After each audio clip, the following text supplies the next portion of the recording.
5 foolish virgins, na sila po ay wala na dry na sila.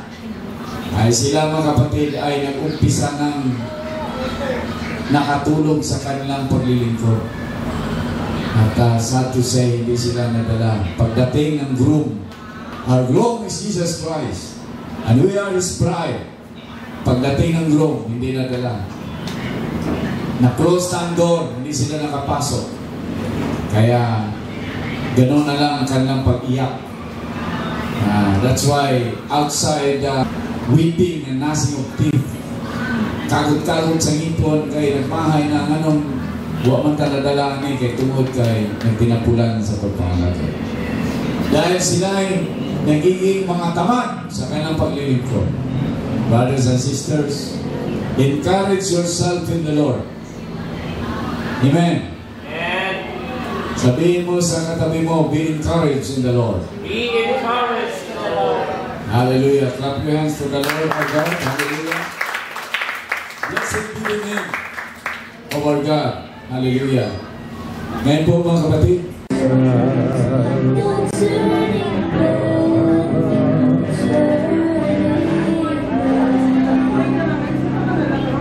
Mga kapatid,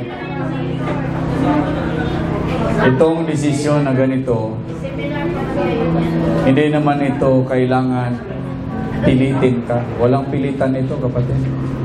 Dapat ito ay voluntary na ibigay mo ang buhay mo kay Kristo. Kasi sabi niya, ang mananampalataya at ang magpabautismo maligtas. Yun man lang kasimple. Very simple. Ang hindi mananampalataya ay siya i-condemn. Ibig sabihin, hindi maligtas. So, ganun lang kasimple ang mensahe, kapatid.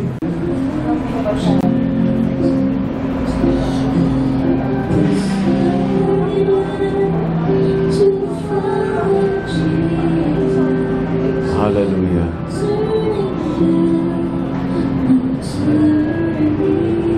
Mga kapatid, meron pong Holy Spirit. At ang Holy Spirit po ay ito po ay supernatural presence na ma-feel natin kasi siya po ay hindi tao kundi Diyos. So kung ma-feel natin yung presence ng Holy Spirit, minsan ma-feel natin parang kakaibang lamig, parang kakaibang init din, minsan parang kuryente. Pero pag madama mo yon, patuloy ka lang mag-praise the Lord, mag-hallelujah, dahil yon ay presence ng Lord. Pasalamat ka na ikaw ay pinuno ng Holy Spirit. Amen? Minsan yung iba matumba, hindi yan sinadya mo, kundi yon ay pagministeryo ng Holy Spirit. Kagaya yan sa ospital na wala pong pasyente doon na nakatayo na ginamot ng doktor. Puro sila nakahiga. Dahil gusto ni Lord na magministeryo sa iyong kaluluwa, sa iyong espiritu, at sa iyong katawan. Be willing. Willing lang kayo, huwag kayong matakot. At i-desire ninyo na mapuno kayo ng Holy Spirit. Amen? Hallelujah. Hallelujah. I have decided. Pikit mga mata. Close your eyes. Focus on Jesus. Hallelujah. Holy Spirit, come. Touch your people. This is the beginning of your revival. The beginning, the power of God in your life. He will touch you from the top of your head to the soles of your feet. Holy Spirit, oh, I have decided. Rabaka Sikurumu Yakanda. Holy Spirit. Thank you, Holy Spirit, right now. I have Holy Spirit flow right now. Touch! Thank you, Lord.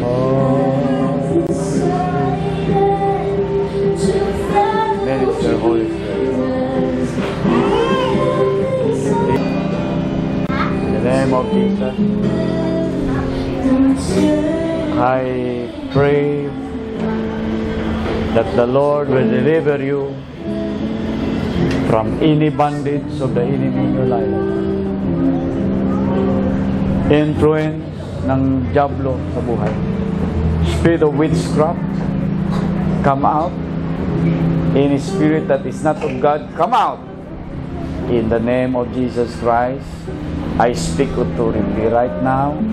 In the name of Jesus, Ribidididi, Rokasika Rabaya Kanda, Rasyanda Rabasika Rabaya Karabashanda, Resibidia, Wasika Rabahandaya.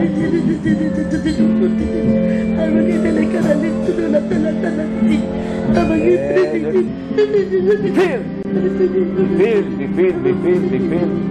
Thank you, Lord. Thank you, Lord. Thank you, Lord. Clap your hands to the Lord. Praise God. Hallelujah. Oh, glory to God. Sino dito magpahiling? Meron dito na palaging sumasakit ang tiyan? Palaging sumasakit ang tiyan mo?